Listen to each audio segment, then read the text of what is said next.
Hola, cordial saludo. Nosotros somos de la Universidad Nacional Abierta y a Distancia, somos del curso Comunicación Intercultural y nuestro grupo está conformado por Violeta Figueredo, Lisa Reyes, Juan Pablo Salazar, Daniel Rodríguez y mi persona, María Ángel Garrido. Nosotros vamos a abordar el tema de la masacre en la Rubiera, así que sin más vamos a dar inicio al desarrollo de nuestra actividad. Nos ubicamos en la Hacienda La Rubiera, un lugar entre Colombia y Venezuela en el que ocurrió una masacre impulsada por la intolerancia y la ignorancia, en el que factores geográficos tomaron un papel muy importante, gracias pues a la ubicación y la ausencia de oficinas gubernamentales y por supuesto la presencia de grupos armados totalmente ilegales. Además, los autores tenían más que claro que cultural y socialmente estas acciones iban a ser totalmente aceptadas, puesto que muchos habían heredado costumbres españolas que con tal de imponer su cultura a otras poblaciones eran capaces de matar. Gracias, compañera.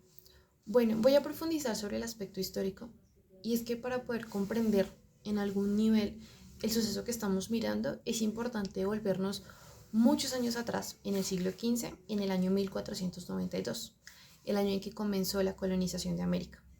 Junto con ese suceso histórico, también se dio inicio al maltrato hacia los indígenas. Fue cuando fueron violentados, engañados y asesinados por despojarlos de su territorio y someterlos. A los españoles muy poco les importaba lo que ellos pensaran porque tenían muy claro su objetivo. Tanto así y tan normal se volvió para ellos ese trato hacia los indígenas que se empezaron a deshumanizar. Ya no se veían como personas, ni siquiera como seres sintientes, e incluso se consideraban animales.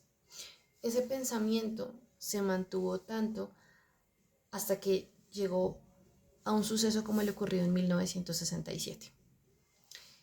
Mi compañera Violeta continuará con el aspecto cultural. Fue que los españoles no tenían en cuenta a los indígenas en su cultura como iguales, como personas. Ellos creían que eran enemigos, ya que cuando estuvieron en la colonización, pues ellos defendieron sus tierras. Entonces eran sus enemigos, adicionalmente no tenían alma, entonces estaban a nivel de los animales y cuando se podían sacrificar, pues no eran juzgados para nada.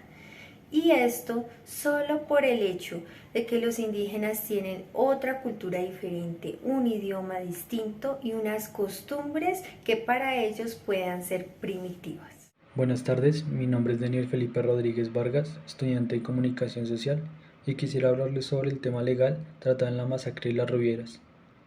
Encontramos en la parte legal la ausencia de las normas, del incumplimiento de los derechos humanos y del reconocimiento del indígena como sujeto de deberes y derechos. La costumbre de la cacería y la matanza de indios se normaliza como parte del mantenimiento del orden social de la época. No existía castigo alguno y se realizaba bajo la mirada del gobierno en turno, usando como justificación los presuntos ataques intencionales de estos hacia los colonos, como el coger ganado para su alimento. En los últimos años, nuestro Estado ha avanzado en el reconocimiento de los derechos de los pueblos indígenas colombianos, manifestándolo en forma explícita en la Constitución Política de 1991. Es así como se logra el reconocimiento de 81 grupos étnicos, 64 lenguas diferentes y un censo aproximado de 450.000 indígenas. Se habla de dignidad humana. Nuestro país es diverso, multicultural y multiétnico. Buenas tardes, soy Juan Pablo Salazar y voy a dar cierre a este video tocando el aspecto comunicativo que dio pie a que sucediera la masacre de la Rubiera. Para iniciar con este aspecto debemos tocar algo principal, que fue la barrera del lenguaje. En este caso, los indígenas como los pescadores, al no tener el mismo lenguaje, la misma lengua, no podían expresarse un bando con el otro. Esto dio pie a que los indígenas pensaran que los pescadores tenían buenas intenciones y los pescadores no pudiesen ver que los indígenas eran iguales. Es por esto que la comunicación de generación en generación es tan importante y que la falsa información, como podemos ver, puede tener un desenlace bastante atroz. Este es el video de nuestro grupo. Muchas gracias por la atención y buen día.